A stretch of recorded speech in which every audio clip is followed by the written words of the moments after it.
दलजीत सिंह कोहली साहब, एक निवेशक होने के नाते अगर हम इस एजीएम को देखें तो हमें सबसे ज़्यादा एक्साइटमेंट किस बात को लेकर होना चाहिए? जी, लक्ष्मण जी, आई थिंक जो एक लीडर है वो अगर लीडर की तरह बिहेव करे तो बहुत अच्छा लगता है और रिलायंस ने आज वही करके दिखाया है। ये एक कॉर्पोरेट लीडरशिप का जो रोल उनके पास है उन्होंने आज वो बताया है और जो ये न्यू एज टेक्नोलॉजी के बारे में पिछले 2-3 साल से लगातार बात कर रहे हैं। उसमें काफ़ी काम भी चल रहा है, न्यू एनर्जी के ऊपर भी काफ़ी काम कर रहे हैं। अभी ये इंटेलिजेंस के बारे में, एआई के बारे में जो बात किया, आई थिंक अब आने वाला जो सेंचुरी है वो ये सब चीज़ों की ही है और उसमें अगर कोई अपना बहुत बड़ा लीडर, कॉर्पोरेट लीडर अगर वो उसमें लीड लेके और एक लीड बाय एग्जाम्पल जिसको कहते हैं वो करेगा, तो वो बाकी लोगों के लिए भी बहुत मोटिवेशनल होता है और इन्वेस्टर्स के लिए तो ये एक अच्छा संकेत है ही कि हम जो हमारा सबसे बड़ा कंपनी है, वो एकदम आगे के बारे में सोच रहा है, तरक्की के बारे में सोच रहा है,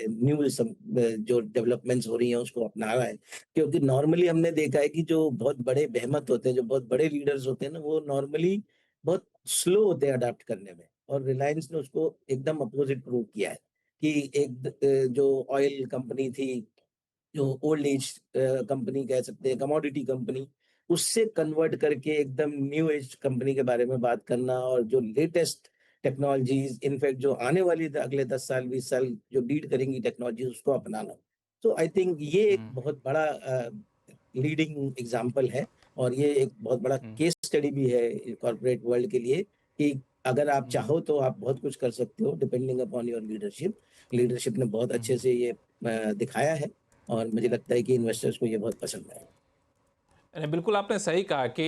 एक बहुत बड़ी कंपनी होती है तो आमतौर पे नई टेक्नोलॉजी को अडॉप्ट करने में, समय के हिसाब से बदलने में समय लगता है। चूँकि लगता है हम तो बहुत बड़े लीडर हैं, हम जो कर रहे हैं वो अच्छा कर रहे हैं, हमें सामने वाला स्वीकार करेगा। लेकिन रिलायंस के साथ एक अच्छी बात ये रही कि हर सिर्फ अभी नहीं, समय के साथ, समय से पहले जो अपकमिंग टेक्नोलॉजी है, जो अपकमिंग ट्रेंड है, उसको बहुत जल्दी अडॉप्ट कर लेती है। यही वजह एक लीडर था और लीडर कंपनी बनी भी रही है और भविष्य में रहेगी, इस बात का दावा भी किया जा रहा है यहाँ पे। अभिषेक अग्रवाल साहब, मैं आपसे थोड़ा सा समझना चाहूँ मैं कि इस पूरे में एक इन्होंने जो ऐलान किया, जिसकी बात अभी दो पैनलिस्ट ने पहले किया कि एआई को लेकर बड़ा ऐलान हुआ, इस कंपनी को या फिर इस वर्टिकल को कैसे आप देख रहे हैं कि रिलायंस इंटेलिजेंस एक बनाने की बात की गई है, जहां पूरी दुनिया खासतौर से आईटी सेक्टर एआई से परेशान है और एआई को लेके तमाम तरह के आशंकाएं जताई जा रही थी कि नौकरी चली जाएगी, ये हो जाएगा, वो हो जाएगा, लेकिन एआई पर बहुत बड़ा फोकस किया जाएगा।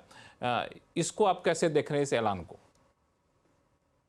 देखिए, मुझे लग रहा है जब भी रिलायंस कोई अनाउंसमेंट करता है और आप अगर पास्ट में जाके इनकी हिस्ट्री देखेंगे, जब भी इन्होंने कोई ऐसे प्रोजेक्ट्स की अनाउंसमेंट की है, वो हमेशा उसे एक स्केल पे लेके ही इम्प्लीमेंट करते हैं। इसका मतलब ये भी होता है कि उसका जो इम्पैक्ट है, वो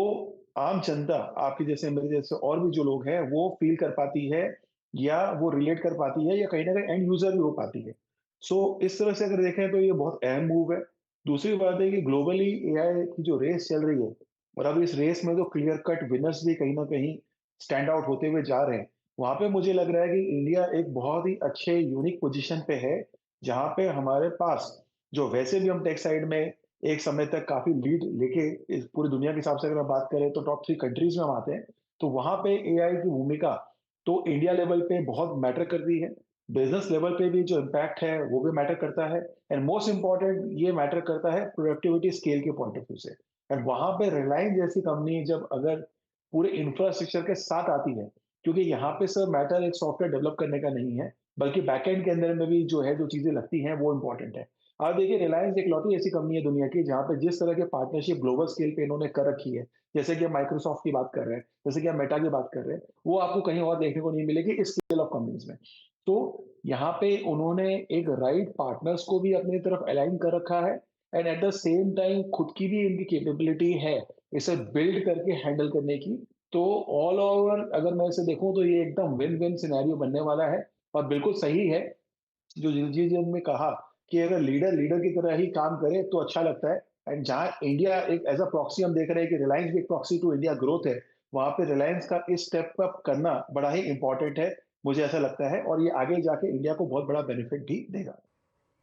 आगे जाके बहुत बड़ा बेनिफिट ही देगा। और आपने बहुत अच्छी बात कही कि रिलायंस जब भी कुछ करता है तो एक बड़ा स्केल पे करता है, और सिर्फ ये आर्टिफिशियल इंटेलिजेंस ही नहीं है, एक बड़े स्केल की बात है। बड़े पैमाने पर जिस तरीके के मेटा के साथ यहाँ पे करार किया गया और कई सारे करार का ऐलान किया गया। सुनील सुब्रमण्यम साहब, इसको आप पूरे रिलायंस ग्रुप के में इस जो नई कंपनी का ऐलान किया गया रिलायंस इंटेलिजेंस, और सिर्फ ऐलान ही नहीं किया गया बल्कि इसके आसपास के कई सारी चीज़ों को भी ऐलान किया गया, जैसे कि एआई मिशन के लिए मेटा गूगल के साथ पार्टनरशिप किया गया, जियो फ्रेम जैसे एआई इस वाले स्मार्ट ग्लास को लॉन्च करने का ऐलान किया गया। तो इसको आप कैसे देख रहे हैं? कि मैं देख रहा हूँ ना, एक सोचिए कि कुछ 20 साल पहले कंप्यूटराइजेशन जब आया था बैंकिंग सिस्टम के अंदर, तो कितना डरावना था कि इतनी नौकरी चली जाएगी, कंप्यूटर के काम करेगा तो बैंक क्लर्क की क्या जरूरत होगी, ये होगी। आज सिचुएशन है कि बैंक की एम्प्लॉयमेंट उससे 3-4 गुना बढ़ चुकी है और कंप्यूटराइजेशन भी हो चुकी है। तो एआई का भी वही सिचुएशन है। और रिलायंस की क्या दो चीज है, एक उनके पास फ्री कैश फ्लो है निवेश करने के लिए, क्योंकि इस तरह की चीज में जब निवेश करते हो ना तो रिटर्न शायद टेल एंडर में होता है, यानी 2-3 साल नुकसान के बाद एकदम उसके बाद प्रॉफिट। और जीआई की हर सिटी में, चाहे वो जीआई मोबाइल पे हो या जियो रिटेल पे हो, उनका यही सोच होता है कि मैं अपने फ्री कैश फ्लो को संभाल यूज करके इस्तेमाल करके मैं बिल्ड करूंगा एक स्केल के लेवल पर। तो फर्स्ट चीज वो है कि मेरे लिए उनका उनके इन हाउस जो कंपनी के ग्रुप है उसके अंदर ही इसका इम्प्लीमेंटेशन के उनके लिए एक टेस्ट ट्यूब की तरह है। तो एआई का इम्प्लीमेंटेशन पहले वो अपनी कंपनियों में करेंगे, उसके हिट्स और मिसेस देखेंगे और फिर इसको वर्ल्ड वाइड एक्सपैंड करेंगे। तो सेकंड बात ये है कि जो बात कही थी ना स्केल, पर स्केल खाली आप देखिए एक पार्टनरशिप जो अभी इन्होंने भी कहा था, अभय ने भी कहा था कि पार्टनरशिप के रूट अपनाने से क्या होता है कि वर्ल्ड की जो ऑलरेडी वर्ल्ड ने कुछ तरक्की किया है तो उसको स्ट्रेट अवे इंडिया को लाकर और ग्लोकलाइज करे, यानी ग्लोबल को लेके लोकलाइज करना, वो है ये अहमियत जो रिलायंस दिखाएगी इसमें। और मेरा मानना है कि इंडिया का रास्ता अलग होगा, हमें कोई चीन का रास्ता या अमेरिका का रास्ता फॉलो करने की जरूरत नहीं है। हम अपना रास्ता जो हमारी तरफ जो रिक्वायरमेंट्स है, जैसे हमारी लेबर सप्लाई हमारे पास ज्यादा है, उसको सही तरह से इस्तेमाल करना और लोकल चीजों के ऊपर सेल्स करना। तो ये सब चीज मेरा मानना है कि अगर एक दिग्गज जैसे रिलायंस लीड लेती है और जिसके पास पार्टनरशिप्स प्लस कैश फ्लो है, तो ये मेरे लिए बहुत बड़ी अच्छी खबर है कि देश की तरक्की के लिए, ये इकोनॉमी के लिए भी बहुत बढ़िया एक चीज होगी। इसमें थोड़ा सा और मैं आपसे चाहूँगा ये बताना कि अगर संभव हो बता पाएँ कि इस रिलायंस इंटेलिजेंस से इन हाउस अगर कहें, अलग अलग कई सारी कंपनियां हैं, उसमें से सबसे ज़्यादा पोटेंशियल कहाँ दिख रहा है कि आप इन हाउस इसको यूज़ कर सकते हैं, उसका बेनिफिट आपको मिलता हुआ दिखे? मुझे लग रहा है कि उनके रिलायंस रिटेल में, क्योंकि वो मास हाँ। प्रोसेस सिस्टम्स होती है, राइट? जब उनको पूरे देश को कवर करना है तो एआई के जरिए वो जो रीच करते हैं, तो मेरे लिए ये जियो रिटेल